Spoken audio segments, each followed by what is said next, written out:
Hello বন্ধু, অবশ্যই ব্লগে তোমাদের স্বাগতম। আশা করি তোমরা ভালো আছো, আমি ভালো আছি। ওখানে মা দাঁড়িয়েছে, অটো চলেছে, অটোতে আছি নবদ্বীপে গঙ্গা স্নান করতে। মা, আমি আর অন্য জানো তো লাস্ট সময় ভর্তি ছিলাম, তার জন্য গঙ্গা স্নান করতে হয়, তাই গঙ্গা স্নান করতে যাচ্ছি। না হলে আমাদের পুজো ইচ্ছা করা যায় না, তাই গঙ্গা স্নান করতে যাচ্ছি। এবার টিকিট কাউন্টারে চলে এসেছি টিকিট কাটতে। তাদের নৌকা চলে এসছে, তাই তাদের করছি। দুটো টিকিট কাটতে 6 টাকা নিলে। আমাদের এখান থেকে আসতে বেশি টাইম লাগে না, কাছাকাছি বাড়ি আমাদের নবদ্বীপে। এখন সমুদ্রের ওপারে গিয়ে গঙ্গা স্নান করবো। নৌকাতে বসে পড়েছে।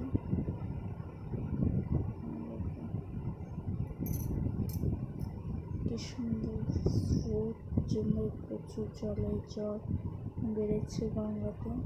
এখন নেমে যাচ্ছি।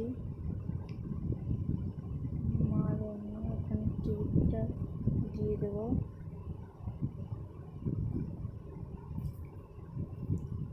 সকাল করে গেছে বলে দোকান পাশে বেশি খোলা নেই। চলো গঙ্গা স্নান করার সময় দেখা হচ্ছে। তখন মা এখন গঙ্গা স্নান করবে, তারপর আমরা করবো। মা স্নান করছে, গঙ্গা স্নান পোড়ামাতলে পুজো দিতে যাচ্ছি। আমি, মা, না আমরা গঙ্গা স্নান করে পোড়ামাতলে পুজো দিতে যাই। আমার পুজো দেওয়া কমপ্লিট, আমার মা পুজো দিচ্ছে। ফোনের অ্যালাউ নেই, ফোনে অ্যালাউ থাকলে তোমাদেরকে দেখাতাম। ভালো লাগলে লাইক, কমেন্ট, শেয়ার করতে ভুলবে না। টাটা।